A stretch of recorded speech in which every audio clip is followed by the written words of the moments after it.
Saya Rafli Marco Polo Siahaan. Di sini saya akan menjelaskan konsep profesionalisme di bidang IT, kode etik profesi di bidang IT, profesi-profesi di bidang IT.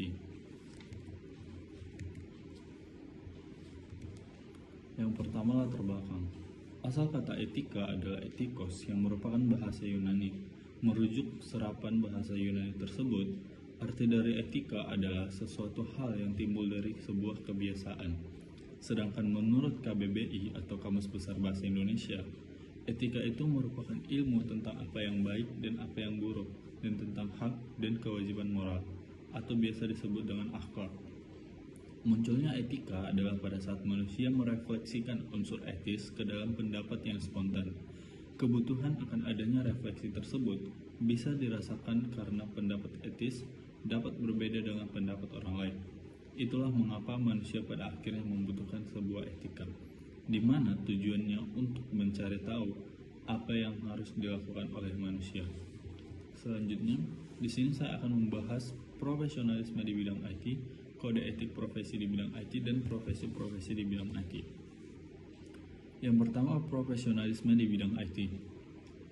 Itu terdiri dari etika, yang dimana etika terdiri dari dua kategori. Yang pertama etika umum dan etika khusus, yang dimana etika khusus ini mencakup etika individual dan etika sosial, yang dimana individual itu etika kepada diri kita sendiri dan etika sosial itu mencakup sesama kita, yang dimana etika sosial ini mencangkup yang pertama dari sikap terhadap sesama, etika berkeluarga, etika profesi, etika politik, dan lingkungan hidup.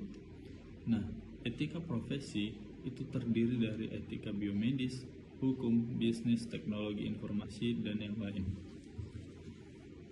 Selanjutnya, kode etik di bidang IT. Nah, di sini saya akan membahas 3 hal pokok yang merupakan fungsi dari kode etik profesi.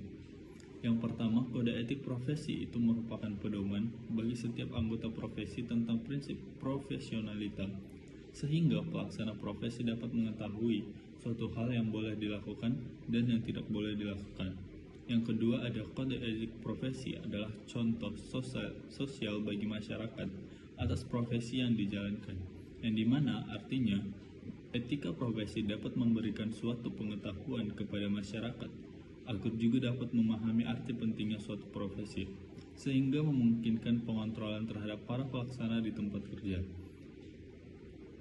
Yang ketiga, kode etik profesi mencegah campur aduk tangan pihak luar organisasi profesi tentang hubungan etika dalam keanggotaan profesi, yang dimana artinya adalah bahwa pelaksana profesi pada sebuah instansi atau perusahaan yang lain tidak boleh mencampur urusi pelaksana profesi di lain instansi atau perusahaan.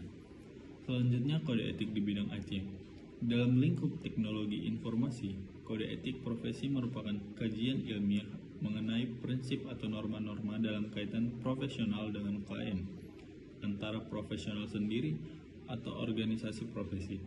Salah satu bentuknya adalah kode etik pada saat membuat sebuah program aplikasi, sehingga seorang profesional tidak dapat seenaknya membuat program. Ada beberapa hal yang harus diperhatikan seperti jaminan keamanan data selama pembuatan program. Jika pada profesional teknologi informasi melanggar kode etik, mereka dikenakan sanksi moral sampai bisa dikeluarkan dari sebuah pekerjaan yang sedang dilaksanakan. Nah, ada beberapa profesi di bidang IT. Yang pertama itu adalah software, yang dimana pekerja bergelut dengan perangkat lunak. Yang ini biasanya seseorang yang ingin menjadi web developer. Yang kedua ada hardware, pekerja yang bergelut di dunia perangkat keras. Yang ini biasanya berkontribusi langsung dalam pengembangan perangkat keras, itu merupakan PC atau laptop. Yang ketiga ada operating system, pekerja yang bergelut dengan dunia sistem operasi. Yang terakhir adalah pekerja yang bergelut dengan dunia sektor industri teknologi informasi. Berikut saya lampirkan sumber-sumber dari referensi materi saya. Terima kasih.